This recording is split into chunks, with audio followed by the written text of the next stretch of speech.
la météo avec Coloca et sa salle des banquets multifonctions Il Palazzo. Bon après-midi à tous et à toutes. Nous aurons pour cet après-midi de la brume, du soleil, mais aussi de la chaleur tout au long de la journée, jusque dans la nuit sur l'ensemble du territoire national, avec des températures élevées enregistrées vers la partie septentrionale du pays, mais aussi vers la zone côtière du pays, avec des poussières en suspension vers la région du centre. Nous allons tout droit vers la région du nord-ouest. Le soleil sera au rendez-vous tout au long de cet après-midi. Dans la nuit, les chaleurs vont chuter pour annoncer beaucoup de froid. Prenez vos précautions. Nous allons dans la région du centre. Le soleil sera également au rendez-vous tout au long de cette journée dans toutes les villes. Et dans la nuit, la chaleur s'annonce. Vous êtes avertis. Nous terminons par la région du nord. Nous serons à 35 degrés de température maximale pour l'après-midi et à 26 degrés pour la nuit. Le temps est donc favorable pour la culture du mil dans la région du nord. À vous et à bientôt.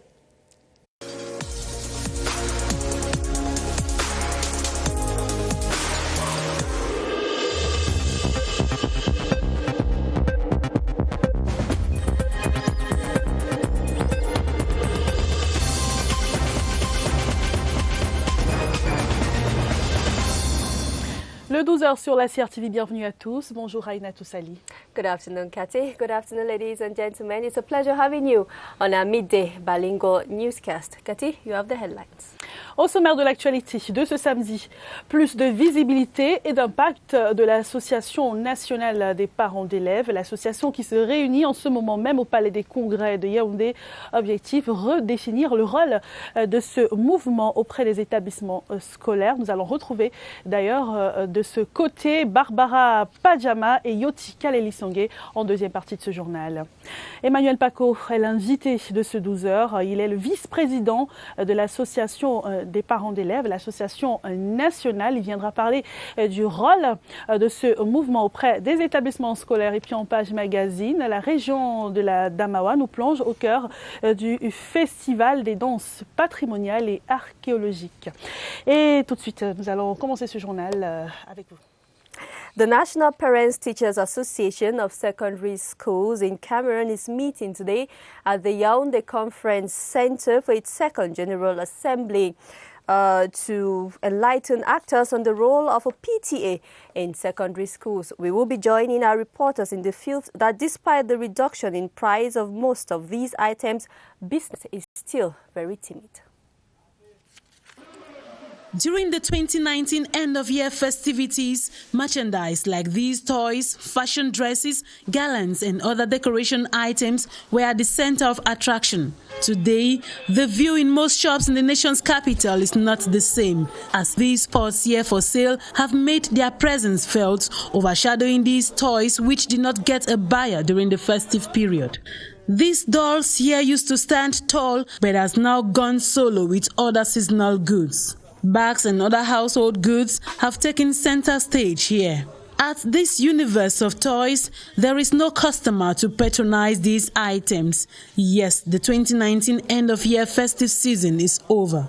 To some vendors who did not succeed to sell all seasonal products, they have come up with price reduction strategy to woo some more customers to buy even dresses, shoes or toys, since they can still be used throughout the year. As for products like Christmas trees, garlands and other Christmas gadgets, other vendors say they repackage and store the items in wait of another festive season. Merci de rester avec nous dans ce 12h. Voyons à présent comment se comportent les denrées sur le marché 2 semaines après la célébration des fêtes de fin d'année. Les produits s'écoulent difficilement. Les magasins, quant à eux, procèdent aux soldes au grand bonheur, évidemment, des clients. La question des invendus se pose avec acuité. Reportage José Gaëtan Tchanga. Période de grandes soldes dans les magasins et supermarchés de la ville de Yaoundé. Les stocks de marchandises invendus pendant les fêtes de fin d'année sont proposés aux clients. Le téléviseur Innova, par exemple, de 32 pouces, qui coûtait 75 000. Avant la période des fêtes, on l'a réduit à 71 000. Et un blender Samsung, par exemple, qui était à 12 000 francs, on a réduit à 11 000. les plaques à gaz. On a essayé de revoir les prix. On a aussi essayé de revoir les prix des filtres, par exemple. Un filtre qui coûtait 10 000, on a réduit à 9 000. Nous avions vendu pendant les 2 fêtes, mais quand même, il y a toujours les invendus. Donc nous continuons de solder. Ceux qui peuvent arriver maintenant vont faire de bonnes affaires, parce que nous avions continué à baisser les prix davantage pour permettre que tout le stock des fêtes soit entièrement écoulé. Ustensiles de cuisine, jouets pour enfants, appareils électroménagers, tout y passe. Les clients disent se frotter les mains. Je viens d'acheter une valise pour me vendre à 28 000 à 15 000 francs. Donc le prix est bas ici. Je fais les bonnes affaires. Pendant les fêtes, je n'avais pas assez de temps. J'étais trop surchargée. Enseignant de mon état, il fallait préparer les enfants pour l'arbre de Noël, pour les congés et tout. C'est maintenant que j'ai un petit temps pour moi-même. Les tenanciers des magasins et supermarchés rassurent. Les soldes vont se poursuivre jusqu'à la fin du mois de février 2020. Whatever the outcome, I remain strong. A book authored by Agnès Guillemot has been presented to the public. The author outlines the challenges faced by childless women and shares tips on how they can overcome such challenges. Gerard Nanji tells us more. Like the title suggests, this 159-page book is a motivational piece that narrates the reality of its author, Agnès Guillemot, who spent over 15 years within the walls of hospitals in search of the pride of every woman. I wanted it for people to know about the sufferings, about everything we feel in our flesh, in our heads, while trying to have a baby. 40% of infertility is because of the men. So we got to know this and to notice that the problem is a couple problem, because even if it is the man who has the problem, it is me, the woman, who will have to carry the baby. Highlighting the psychological trauma which couples go through in such conditions, she encourages other patients to remain steadfast no matter the challenge of procreation. I am married since 20 years now, and I spent 14 years in it. And my couple, we became more stronger, more in love, one with another, because we were together in that struggle. I want people to know that it is difficult, but if you are together in it, you can win. Because even if you don't succeed in having a child, your couple will survive. Today, a proud mother of 3, Agnès Guillemot was born in 1977 at Abombang, in the East region of Cameroon. We go over to the West region now, where some internally displaced students from the Northwest and Southwest regions schooling in GBHS Baleng in Bafoussam have received didactic material donated by Minister Nalova Lionga of Secondary Education. The ceremony was chaired by the MIFI Divisional Delegate for Secondary Education, Chantal Cholu. Details with Kelvin Nembo.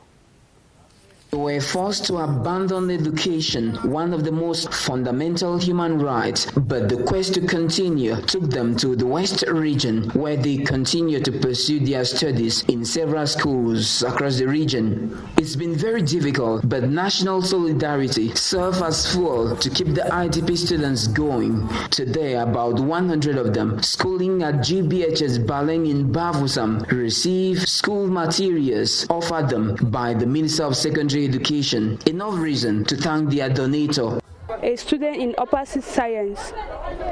I am so grateful for this opportunity that has been given to us as students by the Minister of Secondary Education. I am very happy for the gift given to us by the Minister. This is because during the first term, some of us did not have enough to afford for our textbooks like mathematics. But today, we have received gifts, textbooks from the government. On the occasion chaired by the MIFI Divisional Delegate for Secondary Education, Chantal Chulu, the principal of GBHS Baleng, joined other speakers to praise Minister Pauline Nalova Lionga for her constant support. It will help the students to learn their lessons very well. We know that they are here since September and they are suffering, and we say thank you to the minister for those kits. Secondary Education Minister, #1 promoter of the Clean School concept, saw the plight of these young Cameroonians who fled violence with their parents abandoning all their belongings and is determined to help them succeed by all means. C'est peut-être le temps de faire le bilan de la première semaine du deuxième trimestre. Dans la plupart des établissements, on est passé à la phase de séquence à évaluation d'un trimestre décisif et plein d'enjeux dans ce reportage que signe Elvire Nidingalim. Un contrôle hebdomadaire pour évaluer ici les connaissances des élèves au terme de cette première semaine du deuxième trimestre. Concentration maximale, fini la distraction. Ange divine sait qu'elle doit mettre le paquet pour rattraper le retard accusé dans certaines matières si elle veut décrocher son certificat d'études primaires. Au premier trimestre, j'ai pas eu de bonne note en maths. Mais au deuxième trimestre, je suis en train de m'améliorer. Une nouvelle année pleine de résolutions aussi pour ses camarades. Les élèves en classe d'examen savent que c'est un virage à ne pas louper. Les enseignants les accompagnent en multipliant les astuces. En pédagogie, il y a une méthode et une unique méthode qu'on appelle la remédiation. Ça veut dire que les élèves faibles qui ont des problèmes dans tel ou tel domaine, après le problème ciblé, on procède à une remédiation. Améliorer son expression orale ou écrite est un objectif commun. J'ai bien entamé la première semaine du deuxième trimestre. Au premier trimestre, je ne faisais pas mes devoirs chaque jour. Et qu'au deuxième trimestre, j'ai réussi maintenant à faire. Cette première semaine, il faut également remédier à certaines habitudes pour améliorer les compétences des élèves. Bilan plutôt prometteur, l'administration s'est réjouie de l'amélioration observée. Insiste sur la ponctualité au niveau des élèves, au niveau des enseignants et l'administration. La recette de la réussite reste l'incontournable discipline à laquelle s'ajoute bien évidemment le travail puis un soupçon de ténacité pour un succès à la clé. À bon entendeur. Et toujours dans le secteur de l'éducation, le département des Bamboutos est dans la région de l'Ouest. On enregistre près de 4000 élèves déplacés depuis le début de l'année. Ils ont reçu des kits pédagogiques, un geste du ministère des enseignements secondaires qui vise à améliorer leurs conditions de travail. Jean de Dieu Coagné à l'Ouest. Le département des Bamboutos, limitrophe aux régions du Nord-Ouest et Sud-Ouest, a enregistré pour cette année scolaire plus de 4000 élèves déplacés internes inscrits dans les établissements secondaires. Et en recevant leur kit pédagogique, geste du ministre des enseignements secondaires visant à leur offrir des meilleures conditions de travail et d'apprentissage, les chefs d'établissement ne cachent pas leur satisfaction. Madame le ministre a vraiment pensé à nos enfants. Elle a su quoi faire pour les enfants déplacés. Ce soutien du ministre des enseignements secondaires vient à point nommé, dans la mesure où les enfants que nous recevons aussi sont dans des besoins multiformes. Les élèves, après avoir reçu leur kit constitué des livres, des cahiers, des stylos à billes et bien d'autres, se sont engagés à exploiter cela pour approfondir leur apprentissage. Le délégué départemental des enseignements secondaires des Bamboutos, Léopold Bertrand Zangué, a saisi cette occasion pour remercier le ministère pour ce geste à l'endroit des élèves déplacés avant d'inviter ces derniers d'en faire bon usage. De fouiller, car ils vont découvrir beaucoup de choses à l'intérieur de ce document, très utile pour la suite de leur apprentissage. Pour cette première vague de distribution des kits pédagogiques, le département des Bamboutos a reçu 1870 kits. As announced earlier, the National Parents Teachers Association of Secondary Schools is meeting today at the Yaoundé Conference Center for its second General Assembly. The objective is to enlighten the various actors on the role of a PTA in secondary schools, as well as find ways on how to fight against drug abuse in school. Our reporter, Yoti Kaleli Songe, is at the venue. Hello, Yoti. Not quite an affluence yet, still very few parents who are about now making their entry into the conference center. And since time waits for no one, the organizers have thought it wise to kickstart the event. Hello, Sally, Kathy. This is the second time the National Parents Teachers Association of Cameroon, of secondary schools in Cameroon, is organizing a General Assembly. And today's session is dedicated to educating the teachers and parents on how they can together fight against drug abuse in schools, as well as STIs and AIDS. They are also going to let them know the rules and regulations governing the body so that they will better understand its functions. In the meantime, the chairman of the association, Patrick Underbo, has his fingers crossed that the Minister of Secondary Education or her representative is going to join them at this meeting. For now, there are about 6 representatives from some 6 regions of the country who are participating in the workshop, which has already kick-started. Yoti Kala Lisange for the Midday News.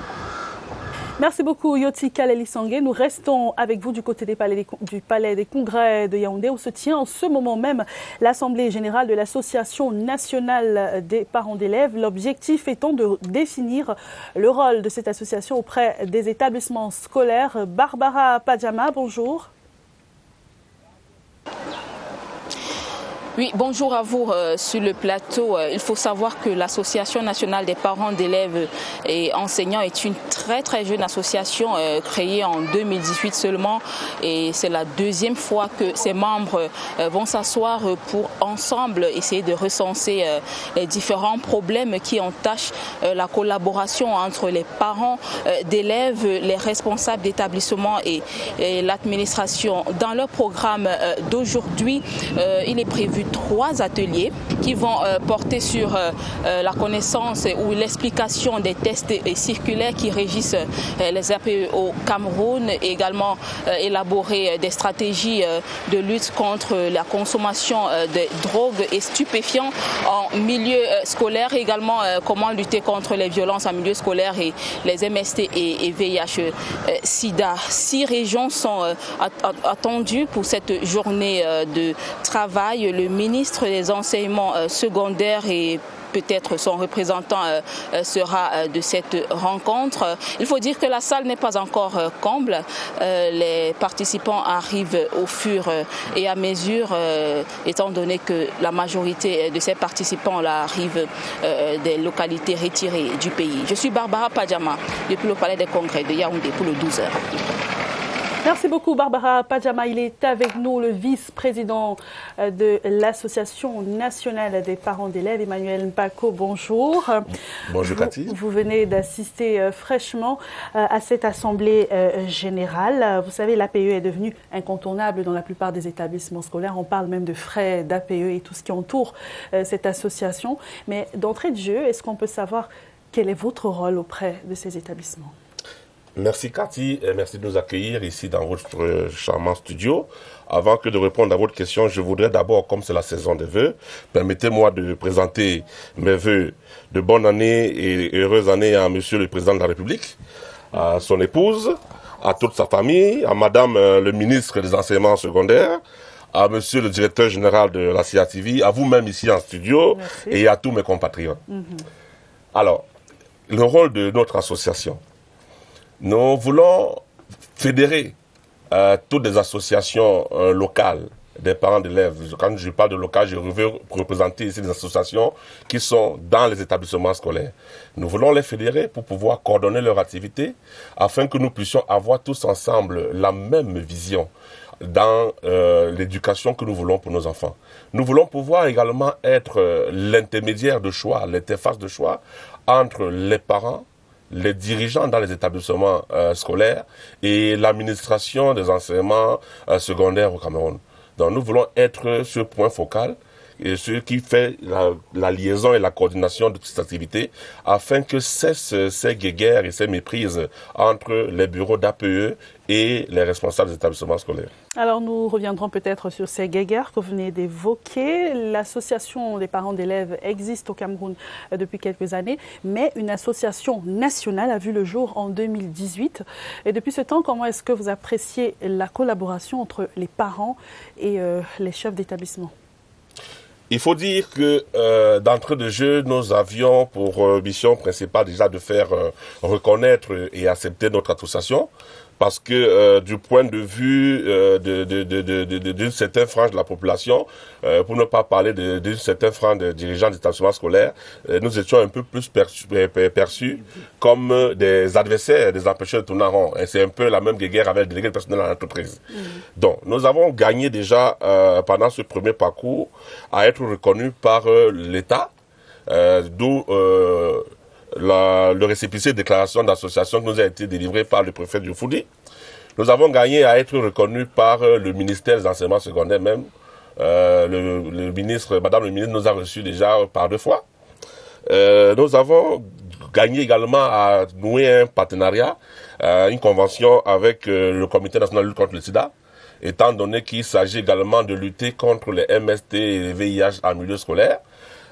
Nous sommes en train de... Il y a une convention qui est en cours de signature avec le Comité national de lutte contre la drogue, parce que vous êtes sans ignorer que la toxicomanie également, les stupéfiants sévissent également dans les établissements scolaires. Il faut absolument lutter contre tout cela et lutter contre la délinquance juvénile.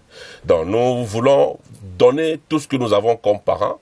Nous sommes les éducateurs de nos enfants. Nous ne voulons pas les abandonner entre les mains de leurs enseignants dans les établissements scolaires. Nous voulons participer avec tout ce que nous avons pour que nos enfants soient mieux encadrés et qu'ils reçoivent la meilleure éducation qui soit. Alors, au-delà de cette reconnaissance nationale que vous venez d'évoquer, il y a de façon régulière des problèmes de gestion des fonds d'APE très souvent enregistrés dans la plupart des établissements. On a même vu des présidents d'APE qui ont été éconduits, plusieurs cas enregistrés dans la ville de Douala. Est-ce que cela ne vous fait pas perdre un peu en crédibilité aujourd'hui ? Ben c'est là toute la raison de notre existence. C'est là tout le fondement de cette association. En fait, il faudrait que cette méprise des textes des uns et des autres et puis ces comportements que nous pouvons tous déplorer puissent cesser. Nous avons parmi les présidents d'APE des responsables qui n'ont pas la pleine maîtrise de leur rôle. Certains qui cherchent à être présidents pour des raisons peut-être inavouées, mais pas forcément les raisons qui sont celles principales de l'éducation des enfants. Donc il est important pour nous de former et de recycler nos membres à la connaissance, à la maîtrise des textes et à la collaboration avec les autorités des établissements. Mais il faut également jouer le même jeu du côté des autorités parce qu'en fait, nous sommes supposés être des partenaires. Il faut que nous soyons des partenaires et non des adversaires. Alors, c'est un partenariat qui est généralement menacé. Il y a également quelquefois des rapports conflictuels entre vous, de l'APE et les parents d'élèves qui estiment par exemple que les frais d'APE sont élevés pour un rôle d'une association qui n'est pas très visible et des actions qui ne sont pas également très visibles. Qu'est-ce que vous répondez à ces parents ? Ben, le parent qui dirait que les actions ne sont pas visibles, je m'étonnerais et je me demanderais si c'est un parent qui fréquente l'établissement de son enfant. Parce qu'aujourd'hui, si, aujourd'hui, j'ai envie de dire qu'il est presque devenu impossible, surtout pour les grands établissements dans les grands centres-villes également, de fonctionner sans cet apport des parents. Parce que cet apport de parents permet à l'établissement de subvenir à ses besoins, la construction des salles de classe, le paiement des enseignants, des personnels vacataires et des personnels d'appui et beaucoup d'autres activités. Et la promotion même de l'excellence scolaire, parce que nous primons les enfants en fin d'année et même de façon parfois intermédiaire à la fin du trimestre. Pour encourager à l'excellence, il faut pouvoir primer cela également. Donc l'apport des APE aujourd'hui est indiscutable. Mais maintenant, quand on se revient à la valeur monétaire, ce que les parents sont appelés à contribuer. Ceci se décide également selon les cas. Il n'y a pas un taux uniforme sur le plan national. Chaque établissement, lorsque l'Assemblée générale de l'association locale par établissement se tient, c'est cette Assemblée générale, c'est les parents eux-mêmes, par rapport aux besoins de l'établissement de leur enfant, qui décident de leur apport. Mais les frais sont de plus en plus élevés quand même. Oui, et bon, nous luttons à ce qu'on ne puisse pas et continuer à élever ses frais. D'ailleurs, le ministère des enseignements secondaires le recommande également qu'on ne puisse pas continuer à faire de l'élévation de ses frais, mais il faudrait donc pouvoir faire un arbitrage des besoins et pouvoir les échelonner d'année en année pour qu'on ait une participation juste et soutenable par les parents. Emmanuel Bako, merci d'avoir répondu aux questions du 12h sur la CRTV. Vous êtes vice-président de l'Association nationale des parents d'élèves. Merci Cathy. Et nous allons poursuivre ce journal avec les vœux adressés à la première dame camerounaise. L'épouse du chef de l'État a reçu des délégations hier au palais de l'Unité de Yaoundé, 27 au total et près de 2000 femmes venues lui souhaiter et lui adresser les vœux de la nouvelle année 2020. Retour sur ces moments riches en émotions dans ce reportage de Joseph Clément-Mba. En pleine immersion populaire parmi ses convives dans les jardins de la résidence principale du Palais de l'Unité. D'une manière particulière, la première dame camerounaise, Mme Chantal Biya, souhaite une chaleureuse bienvenue à ses invités. Au milieu des fontaines qui en rajoutent à la qualité du décor. À la résidence principale du Palais de l'Unité, les milliers de dames convives de Mme Chantal Biya ne boudent pas le plaisir que leur procure l'épouse du chef de l'État. Mme Chantal Biya prend tout le monde de court en faisant le tour de ses invités avant le début proprement dit de la cérémonie de présentation des vœux du nouvel an 2020. Le décor ainsi planté, et lorsque les épouses des proches collaborateurs du chef de l'État arrivent, Mme Chantal Biya a déjà pris place et se prête à l'exercice. Annie Bifo, épouse du doyen du corps diplomatique, porte le bouquet des épouses des chefs de mission diplomatiques accrédités à Yaoundé. Après la série de poignées de main avec ces dames qui constituent l'ossature principale du volet diplomatique du Cercle des Amis du Cameroun, Mme Chantal Biya échange avec ses invités. Puis une pause photo avec les épouses des ambassadeurs, des hauts commissaires, des chargés d'affaires, des responsables des organisations internationales, particulièrement reconnaissantes à l'endroit de Mme Chantal Biya.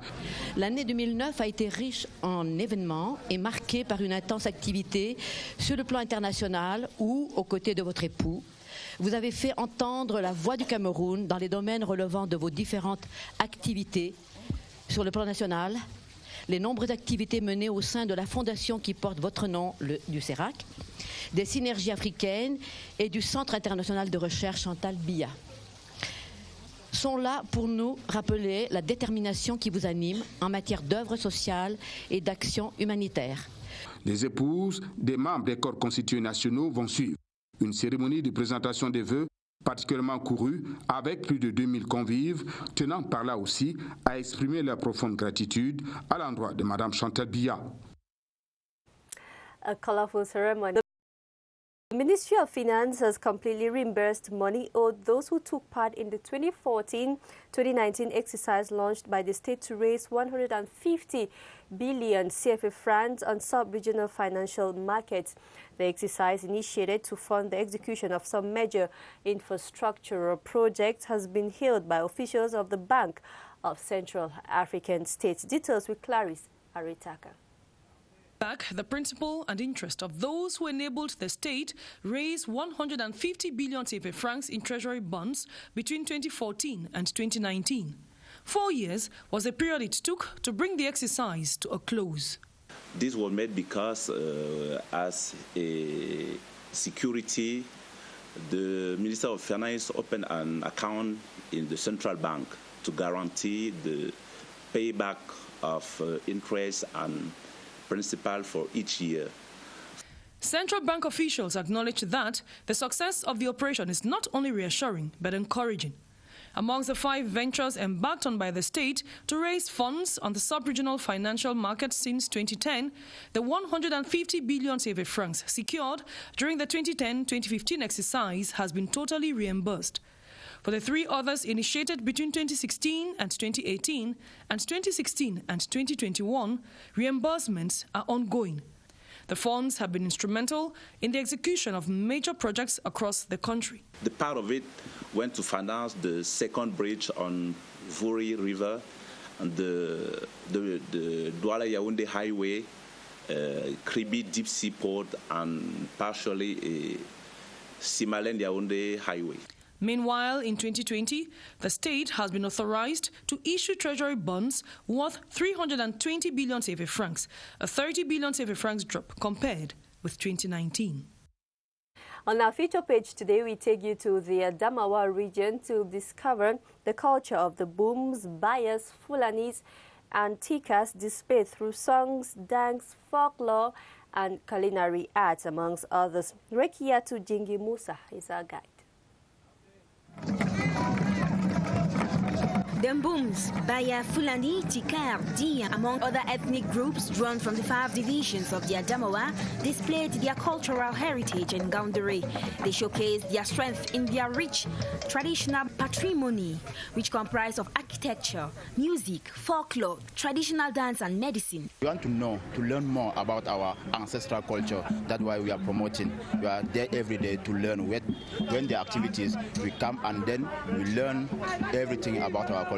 The festival is so important because we discover many cultural dances. According to the Adamawa Delegate of Arts and Culture, the festival is a snapshot of multiculturalism and living together. It's important for us in Adamawa to show in the face of the world that Adamawa has a big potential of artists, even in the domain of dances, in the domain of artifacts and so on. Meantime, Adamawa governor, who presided at the start of the festival, says music and dance is part of everyone's identity. We want to tell the population of Adamawa that by our culture, we have to go for our development, because culture is something very important for a given group of people, because without culture, no development can be achieved. Traditional rulers, Adamawa administrative authorities were treated to traditional dishes from Adamawa. Folklore, singing, dancing and display of traditional artifacts joined by ethnic groups from the west and littoral regions enriched the festival in Gaundare. Le sport football, c'est désormais officiel. Le Coq Sportif est le nouvel équipementier des sélections de football camerounais. Le contrat entre la Fédération camerounaise de football et le Coq Sportif s'est tenu hier dans la ville de Yaoundé. Le contenu de ce document compilé dans ce reportage d'Esther Aïmbo. Cette signature de contrat était très attendue par le public camerounais et les fans de foot. Certains voulaient en savoir un peu plus sur l'originalité de la marque, pendant que d'autres attendaient des précisions sur le montant du dit contrat. Des préoccupations qui, selon la FECAFOOT, résident dans la clause de confidentialité. Vous savez, un contrat, c'est 2 parties. Donc, je ne peux pas, moi, à mon niveau, prendre l'engagement de divulguer des dispositions d'un contrat, alors que nous avons, comme un accord, décidé de garder la confidentialité. La durée du dit contrat est de 4 ans. Le Coq Sportif va habiller toutes les sélections nationales, mais aussi le nouvel équipementier s'est engagé à accompagner le football féminin en habillant les joueuses du championnat local. On va livrer des équipements pour le championnat des filles, qui est un championnat pionnier en Afrique. Les jeunes également. Donc notre contrat aujourd'hui n'a pas stipulé que l'on doit soutenir le championnat local des jeunes. C'est quelque chose qu'on va faire. La cérémonie a donné l'occasion au président de la Fédération camerounaise de football de remettre le trophée de la meilleure équipe africaine de football féminin glané par les Lions Indomptables à la cérémonie des CAF Awards 2019 en Égypte. And that report brings us to the end of our Midday Bilingual Newscast. Thank you so much for your company and do have a wonderful day. Cathy, have a wonderful day. Merci Raina Toussali, on se retrouve demain à 12h. Mesdames et messieurs, merci de nous avoir suivis. Bonne suite des programmes sur la CRTV.